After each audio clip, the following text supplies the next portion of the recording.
বিসমিল্লাহির রহমানির রহিম। পুলিশ সপ্তাহ 2026 উপলক্ষে ঐতিহাসিক এই রাজারবাগ পুলিশ লাইন্সে বাংলাদেশ পুলিশ অডিটোরিয়ামে অনুষ্ঠিত পুলিশের কল্যাণ প্যারেড অনুষ্ঠানের সম্মানিত সভাপতি, সম্মানিত স্বরাষ্ট্রমন্ত্রী, স্বরাষ্ট্র সচিব, ইন্সপেক্টর জেনারেল অফ পুলিশ, অনুষ্ঠানে উপস্থিত বাংলাদেশ পুলিশের বিভিন্ন পর্যায়ের কর্মকর্তা বৃন্দ এবং সারা দেশে অনলাইনে সংযুক্ত পুলিশ কর্মকর্তা এবং সদস্যবৃন্দ, আসসালামু আলাইকুম।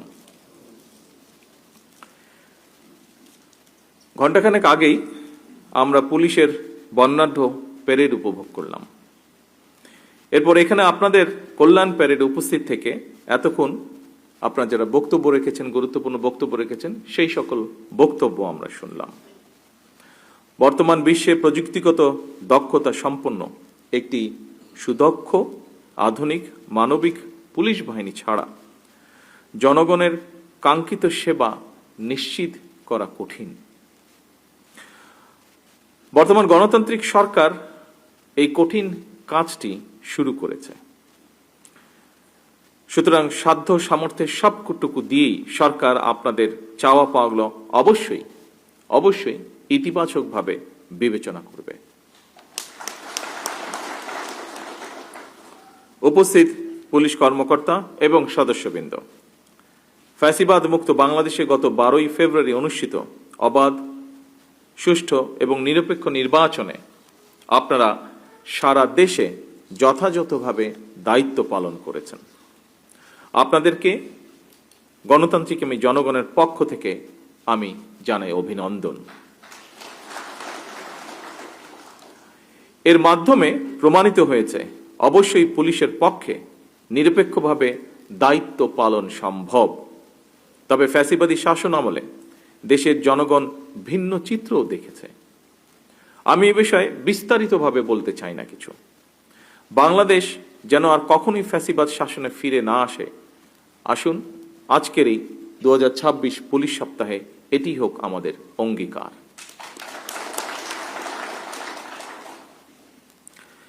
দেশের আইন শৃঙ্খলা পরিস্থিতির উন্নয়ন এবং জানমালের নিরাপত্তা বজায় রাখা বর্তমান সরকারের সর্বোচ্চ অগ্রাধিকার। ফ্যাসিবাদী সরকার নিজেদের হীন দলীয় স্বার্থে পুলিশ বাহিনীকে জনগণের মুখোমুখি দাঁড় করিয়েছিল। সেই অন্ধকার সময় পেরিয়ে এখন সময় এসেছে নতুনভাবে এগিয়ে যাবার। আমি মনে করি জনগণের বিশ্বাস অর্জন এবং সেই বিশ্বাস বজায় রাখাই পুলিশের সামনে বর্তমান বড় একটি চ্যালেঞ্জ। পুলিশের কাজ একটি, দুষ্টের দমন আর শিষ্টের লালন। জনগণের সঙ্গে পুলিশের সম্পর্ক হবে আইনগত এবং মানবিক। জনগণের সঙ্গে পুলিশের সম্পর্ক হোক আস্থা এবং নির্ভরতার। যে কোনো বিপদে আপদে জনগণ যেন থানা পুলিশকে তাদের নির্ভরযোগ্য আশ্রয়স্থল মনে করতে পারে। আপনাদের কাছে আমাদের এটুকুই চাওয়া। দেশে বর্তমান জনগণের ভোটে জনগণের কাছে দায়বদ্ধ একটি গণতান্ত্রিক সরকার প্রতিষ্ঠিত হয়েছে। এই সরকারের কাছে জনপ্রত্যাশা, যা অন্যান্য বক্তা উল্লেখ করেছেন তাদের বক্তব্যে, জনগণের প্রত্যাশা অনেক বেশি। বর্তমান সরকার যে জনগণের কাছে দায়বদ্ধ সরকার, আপনাদের কার্যক্রমে যেন সেটি প্রতিফলিত হয় সেটিও নিশ্চিত করা কিন্তু আপনাদের দায়িত্ব। আমরা বলে থাকি জনগণ রাষ্ট্রের মালিক। জনগণ যদি মালিক হয় তাহলে এই মালিক যখন বিপদে পড়ে থানায় যায়, সেখানে তারা আপনাদের আচরণে যেন কিছুটা হলেও রাষ্ট্রের মালিকানা অনুভব করতে পারেন, সেটি নিশ্চিত করা আপনাদের দায়িত্বের অংশ বলেই আমি মনে করি। আপনাদের আমাদের সকলের মনে রাখা দরকার, আইনি সহায়তা পেতে সাধারণ মানুষ প্রথমেই থানায় আসেন, পুলিশের সহায়তা চান। বিপদে না পড়লে মানুষ থানায় যায় না। সুতরাং থানায় যাওয়ার পর তার বিপদ কমবে, মানুষের মনে এমন ধারণা তৈরি হওয়া অত্যন্ত জরুরি। আপনারা অবশ্যই যে কোনো বিষয়ে আইনগত পদক্ষেপ নেবেন, তবে সেখানে যদি মানবিকতার ছোঁয়া থাকে তাহলে আপনাদের কারণে সরকারের সাফল্যগুলো জনমনে ইতিবাচক প্রভাব ফেলবে। সকল উপস্থিতবৃন্দ, কয়েকদিন আগে আমি জেলা প্রশাসকদের সম্মেলনে যে কথাটি বলেছিলাম, আমার মনে হয় সেই কথাটি আজকের এই অনুষ্ঠানেও আপনাদেরও ক্ষেত্রে প্রযোজ্য। আপনারা হচ্ছেন মাঠ পর্যায়ে সরকারের অ্যাম্বাসাডর। আপনাদের দক্ষ এবং তাৎক্ষণিক কৌশলী সিদ্ধান্ত যে কোনো পরিস্থিতি নিয়ন্ত্রণে খুবই গুরুত্বপূর্ণ ভূমিকা রাখে এবং রাখতে পারে। আপনারা কেবল আইন প্রয়োগ করেই বাহিনীর সদস্যই নন, আপনারাই হচ্ছেন রাষ্ট্রে আইন শৃঙ্খলা রক্ষা, জনগণের নিরাপত্তার নিশ্চয়তা এবং ন্যায় বিচার প্রদানের প্রথম দ্বার। সুতরাং পুলিশ যদি জনগণের কাছে বিশ্বাস এবং নিরাপত্তার প্রতীক হয়ে উঠতে পারে, সেখানেই একজন নাগরিক হিসেবে আমি মনে করি সেখানেই পুলিশের সবচেয়ে বড় সাফল্য। পুলিশের সাফল্য মানে এটি সরকারেরও সাফল্য।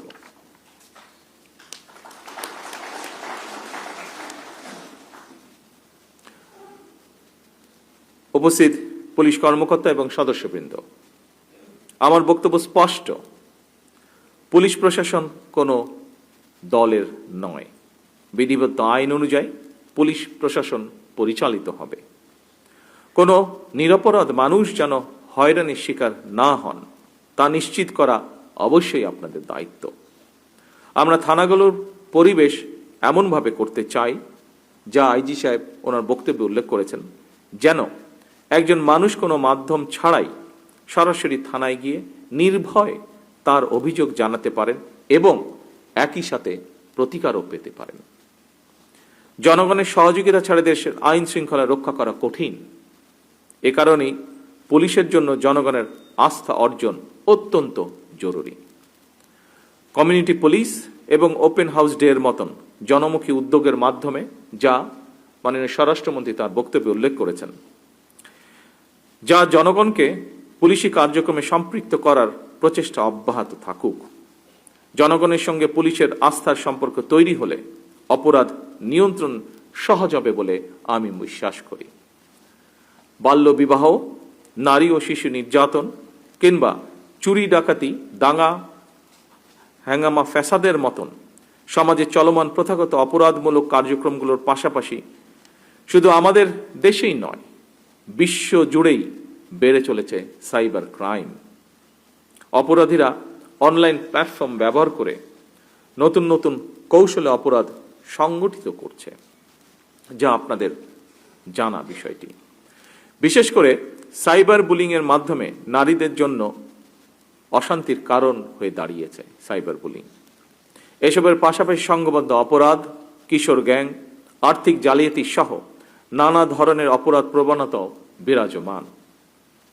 সাধারণ মানুষ প্রতিনিয়ত এসব অপরাধের শিকার হচ্ছেন।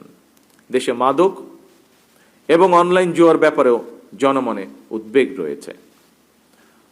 আমি মনে করি আইনের কঠোর প্রয়োগের মাধ্যমে মাদক সরবরাহকারী এবং মাদকের উৎসমূল টার্গেট করে মাদক নিয়ন্ত্রণে পুলিশকে কার্যক্রম চালানো জরুরি।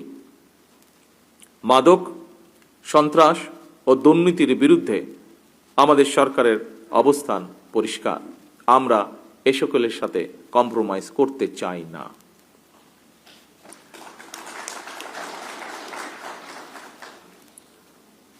উপস্থিত সম্মানিত পুলিশ কর্মকর্তা এবং সদস্যবৃন্দ, আমরা সবাই জানি বিশ্ব এখন কৃত্রিম বুদ্ধিমত্তার যুগে প্রবেশ করেছে। গ্লোবাল ভিলেজের এই বিশ্ব ব্যবস্থা একদিকে মানুষের মনোজগতে যেমন পরিবর্তন এনেছে, অপরদিকে পাল্টেছে অপরাধের ধরন। সুতরাং বাংলাদেশ পুলিশকে একটি প্রযুক্তিগত দক্ষতা সম্পন্ন, আধুনিক, দক্ষ এবং সময় উপযোগী বাহিনীতে রূপান্তর করতে অপরাধ বিশ্লেষণের সক্ষমতা জোরদার, আধুনিক প্রযুক্তির কার্যকর ব্যবহার এবং বৈজ্ঞানিক তদন্ত পদ্ধতির বিস্তৃত প্রয়োগ নিশ্চিত করা মনে হয় এখন সময়ের দাবি।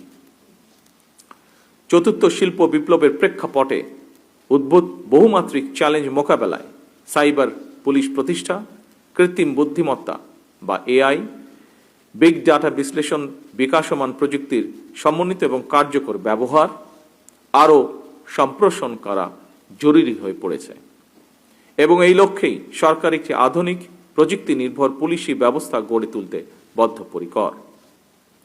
এই লক্ষ্যেই সাইবার ক্রাইম নিয়ন্ত্রণ, আর্থিক জালিয়াতি প্রতিরোধ, সন্ত্রাসবাদ ও আন্তর্দেশীয় অপরাধ মোকাবেলায় উন্নত প্রযুক্তির ব্যবহার, ডিজিটাল ও ফরেনসিক সুবিধা এবং আন্তর্জাতিক মানের প্রশিক্ষণ নিশ্চিত করা সহ এসব বিষয়গুলোকে আরও কার্যকর করতে সরকার পর্যায়ক্রমিকভাবে পদক্ষেপ গ্রহণ করছে।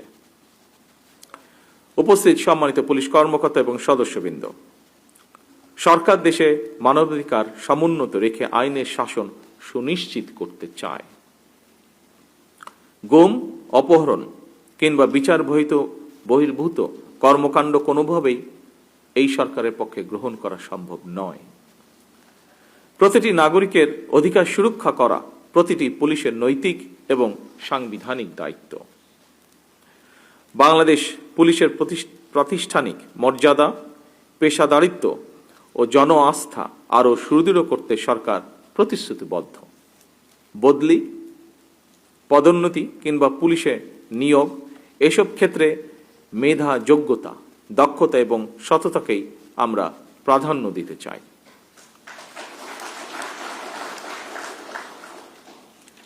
দ্রুত পরিবর্তনশীল এই বিশ্ব ব্যবস্থার সঙ্গে তাল মিলিয়ে আমাদের পুলিশ বাহিনীকেও আরও দক্ষ এবং আধুনিক করে গড়ে তোলার কোনো বিকল্প আছে বলে আমি মনে করি না। এই লক্ষ্যে পুলিশ সদস্যদের জন্য আধুনিক প্রশিক্ষণের পাশাপাশি তাদের আবাসন সংকট সমাধান, মানসম্মত চিকিৎসা সুবিধা নিশ্চিত করা, রেশন এবং ঝুঁকি ভাতা সহ বিভিন্ন ক্ষেত্রে সুযোগ সুবিধা বাড়ানোর বিষয়গুলো সরকারের বিবেচনার ভিতরে রয়েছে। উপস্থিত সম্মানিত পুলিশ কর্মকর্তা এবং সদস্যবৃন্দ, আপনারা জানেন দুর্নীতি দুঃশাসনে পর্যুদস্ত একটি দুর্বল শাসন কাঠামো, অবনতিশীল আইন শৃঙ্খলা পরিস্থিতি এবং সকল কিছু মিলিয়ে ভঙ্গুর অর্থনৈতিক পরিস্থিতির মধ্যে দিয়ে বর্তমান সরকারকে রাষ্ট্র পরিচালনার দায়িত্ব নিতে হয়েছে। আমরা সরকার পরিচালনার দায়িত্ব নেবার কয়েক সপ্তাহের মাথায় বিশ্বযুদ্ধ পরিস্থিতির মুখোমুখি হয়েছে সমগ্র বিশ্ব। এমন বাস্তবতার কারণেই আমাদের পক্ষে আপনাদের সকল প্রত্যাশা কয়েক সপ্তাহ কিংবা কয়েক মাস এর ভিতরে পূরণ করা সম্ভব নয়, কিন্তু আমরা পর্যায়ক্রমে প্রতিটি অঙ্গীকার বাস্তবায়নে কখনোই পিছুপা হব না ইনশাল্লাহ। উপস্থিত পুলিশ কর্মকর্তা এবং সদস্যবৃন্দ, আমাদের মতন দেশগুলোতে অস্ত্রের শক্তির চেয়ে মানবিকতা, ন্যায় বিচার এবং জাতীয় ঐক্যই প্রধান শক্তি। আমরা জানি আমাদের পথ সহজ নয়, কিন্তু আমাদের উদ্দেশ্য মহৎ। আমরা একটি সমৃদ্ধ, স্বনির্ভর, গণতান্ত্রিক, নিরাপদ, মানবিক বাংলাদেশ গড়তে চাই। তেমন একটি শান্তিপূর্ণ, নিরাপদ বাংলাদেশ গড়তে ন্যায়পরায়ণ এবং পেশাদার পুলিশ বাহিনীর বিকল্প নেই। আজকের এই অনুষ্ঠানে আমার সামনে পুলিশের বিভিন্ন কর্মকর্তা ও সদস্যবৃন্দ এবং সারা দেশে যারা এতক্ষণ অনলাইনে সংযুক্ত ছিলেন, আপনাদেরকে এবং আপনাদের পরিবারের সদস্যদেরকে আবারও ধন্যবাদ জানিয়ে আমার বক্তব্য আমি শেষ করছি। আল্লাহ হাফেজ। বাংলাদেশ জিন্দাবাদ।